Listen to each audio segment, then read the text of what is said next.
Oduu BBC Afaan Oromoo. Ashama harka fuunee hordoftoota BBC Afaan Oromoo sagantaan keenya eegalee jira. Maatiin dhalootan Itoophiyaa ta'an maallaqa qabatanii gara Finfinnee dhufuuf turan buufata xayyaaratti irraa fudhatame. Akka seera Ameerikaatti maallaqa namoonni gara keessaa seenanis ta'ee gara alaa qabatanii ba'an irratti daangaan hin jiru. Abbaa Gadaa Tuulamaa fi walitti qabaan gumii abbootii gadaa gobanaa hoolaa rakkoo Oromiyaa keessa jiru maal akka fakkaatuu fi falli maal ta'u qabu dubbatu. Mootummaan tarkaanfii fudhata jedha. Waraannoo bootilleen Oromoon bilisoomsa jedha. Gidduu kanatti baay'ee biitti Oromootuun gaaga'amtee jirti.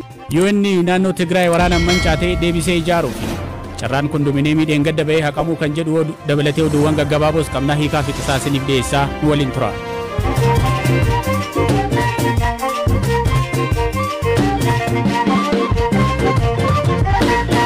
Maatiin Itoophiyaa Ameerikaa irraa gara Finfinneetti maluuf turan buufata xiyyaaratti maallaqni jalaa fudhatame. Akkamiin jalaa fudhatame, eessattii fi eenyuun jalaa fudhatame kan jedhu Hamza Hussein nutti hima.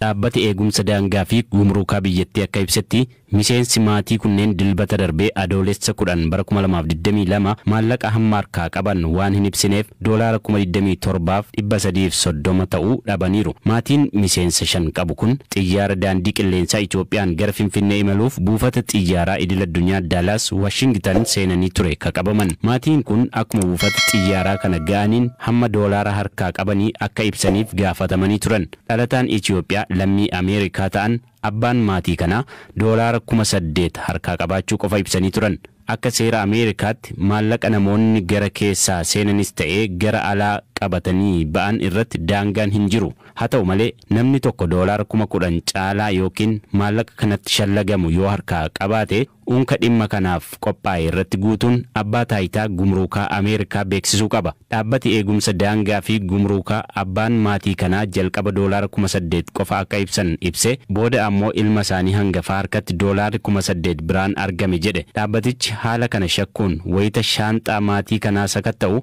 doolaara 27,330 argeera. Naannawa sanatti qindeessaa gumruukaa fi daangaa ka ta'an Daani'el Escobedo dhimma kana irra deddeebiin dubbanneerra. Imaltoonni maallaqa haga fedhan qabatanii Ameerikaa keessaa ba'uu yookiin ammoo itti seenuu danda'u. Seerri federaalaa mootummaa Ameerikaa garuu namni tokko doolaara 10,000 ol yoo qabaate beeksisuu akka qabu dirqamsiisa. Kun baay'ee salphaadha jechuun dubbatan. Dhumarratti maatiin kun doolaara 8,300 qofti kennameefii geggeeffaman. Namoonni kunneen yakkaan waan hin himatamneef maqaan isaanii hin eeramne.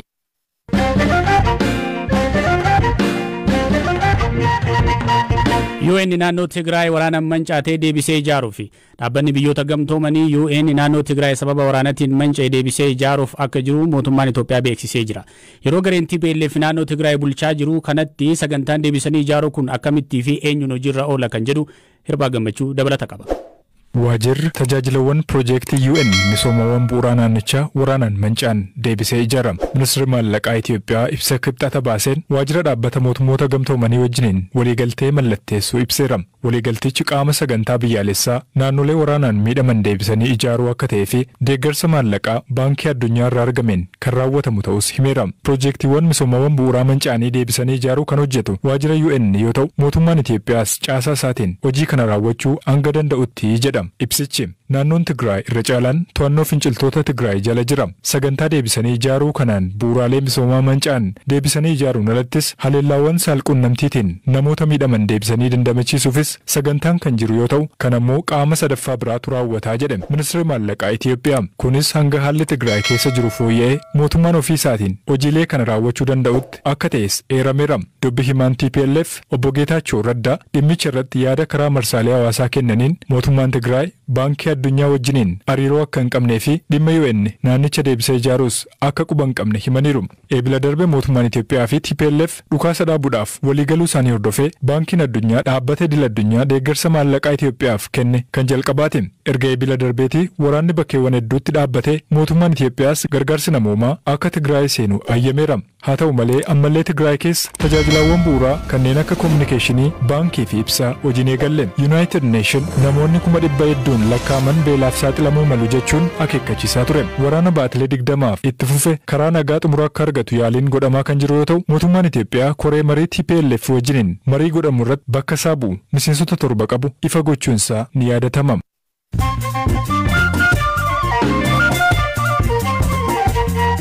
Dhaggeeffattoota keenya ammoo oduu gaggabaaboo qabnuun isinitti hima. Komishinariin Komishinii To'annoo Balaa Tasaa Biyyoolessaa Itoophiyaa Obbo Mitikuu Kaasaa malaamaltummaan shakkamanii har'a poolisiidhaan to'ataman.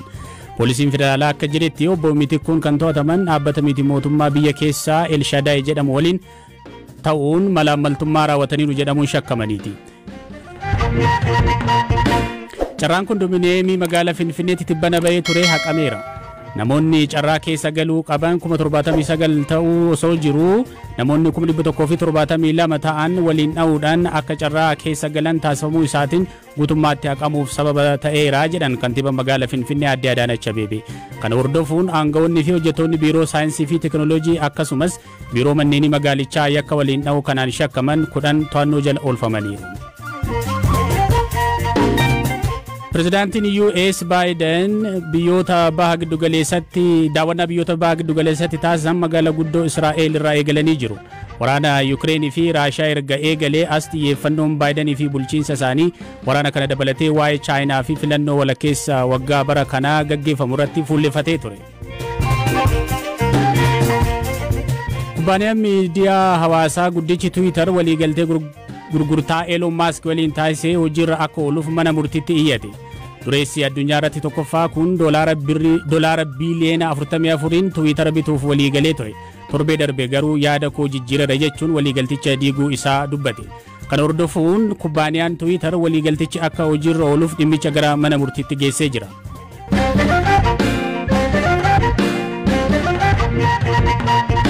Sababa qaala'insa jireenyaatiin mormiin itti hammaanan pirezidaantiin Sri Lankaa xayyaara waraanaatiin biyyaa baqate jedhame. Pirezidaantiin Gotabaya Rajapaksa gara Maaldiivitti akka baqatu gochuu isaa humni qilleensa biyyattii beeksisee jira. Dhaggeeffattoota keenya oduun gaggabaaboon qabnu kanuma.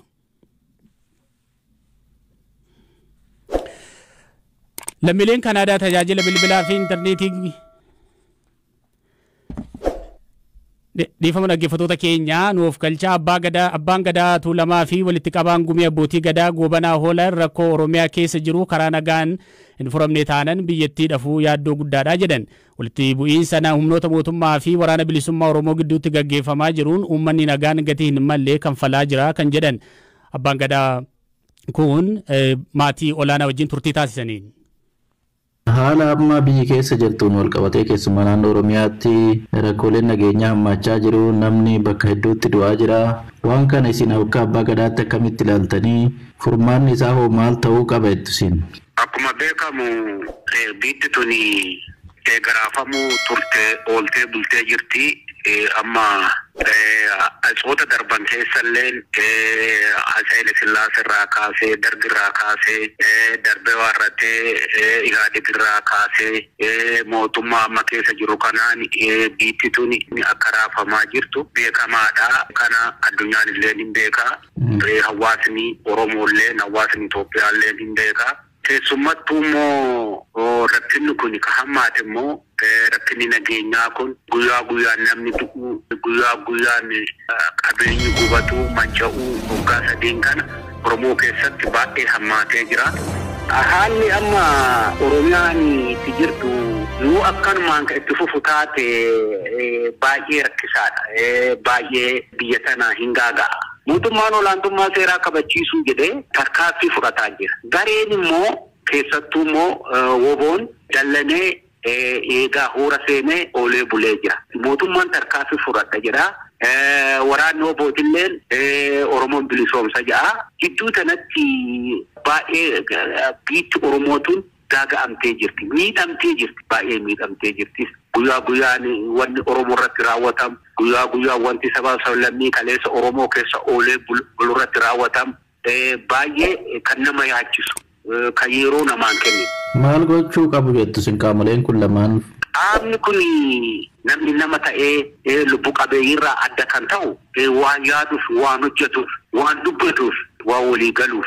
Warri kana hojjetu kun biyya Oromoo tanaaf maratteeffatutu irra jira. Kaleessa biyya nagaa akka turte ilaa fi ilaadhaan hiikkataa ture. Oduu biyyan balleessin, oduu biyyan diigin, oduu biyyan gubin, oduu sabaaf sablammiidhaan wali waraanin, oduu amantaadhaan wali waraanin jaarraa tokko falakkaa ol qabsaa'ee adda aangoon kan Oromoo ta'ee harki irra caalu Oromoodha biyya tana kan bulchaa jiru. Waraanni duudhaa fi safuu si dachisi. Sirna gadaa keessatti kun jibbamaa. keessatti waan kanee Oromoo oolee bulesan si gachiisiisa. Kanaafuu wanti kun oduu gattaa'amee ilaalame kaleessas kanuma dubbataa turre. Kaleessas nageenya kana lallabaa turre. Abdii kutatu namarra hin jiru. Nageenya lallabuuf gattaa'anii ilaadhaan mari'atuuf wanti mariin hin hiikamne hin jiru sirna gadaa keessa. Keessattuu sabni Oromoo laallatutu irra jira. Abbaa biyyummaa isaa achitti kanaan waraanaan alatti ilaalutu irra jira. Waraana keessaa bu'aa wayiitu argamu.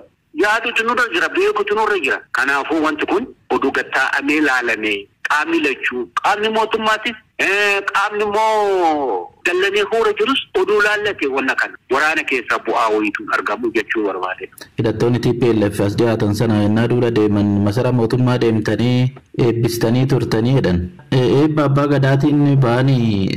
Wanti kun amma miidiyaa irratti akkana jedhanii wanti dabbasaa gariin nama biratti addatan. Beektaa dabbasaa naannoo qotanii taaddatan.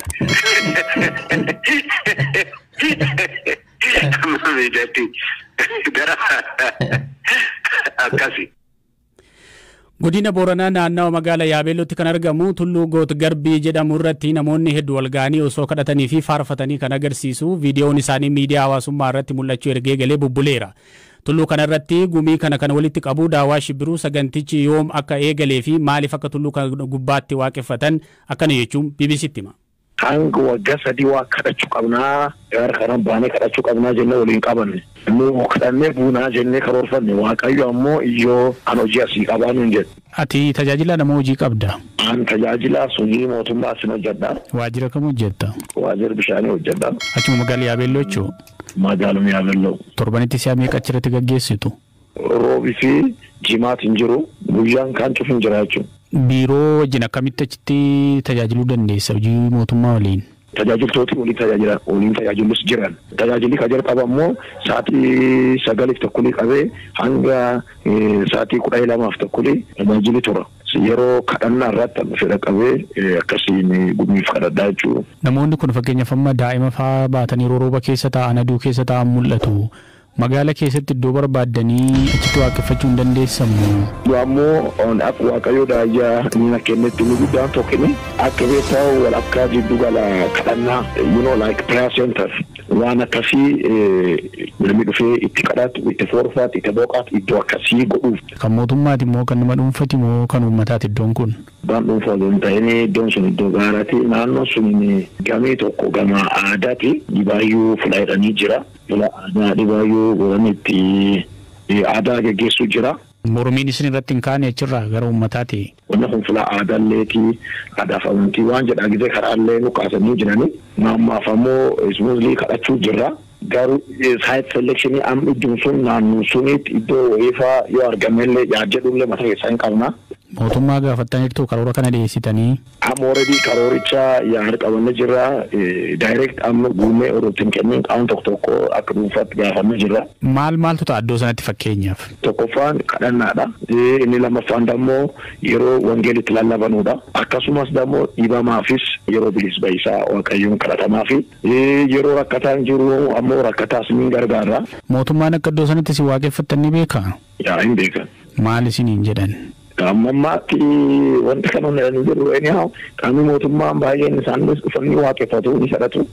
Namni moor iddoon kadhaatiin beekan namni cuftinu dhufee kadhata. Namoota kadhannaaf Tulluu Goot Garbii irratti walitti qabaman keessaa daa'imman dubartoota fi manguddoonni yeroo hedduu aduu rooba fi dhukkee keessa osoo dhaabbatanii yookiin taa'anii mul'atu. Bakka sanatti waan akka da'oo fi teessumaa godhachuuf qarshii nu barbaachisaa kan jedhu daawwan. Kanaaf ammoo gara fuulduraatti yoo ta'e malee ammatti guutuu hin dandeenye jechuudhaan hanqina maallaqaa akka qaban dubbate. Dhaggeeffattoota keenya qophiin har'aaf qopheeffannee kanumaa boru sa'aatii wal fakkaatatti walitti deebinaa kan isiniif qopheesse Biraanuu Gammachuu ani hiikaaf isaa isiniifan dhiyeesse nagaata. BBC Afaan Oromoo irraan tana asirratti raawwata.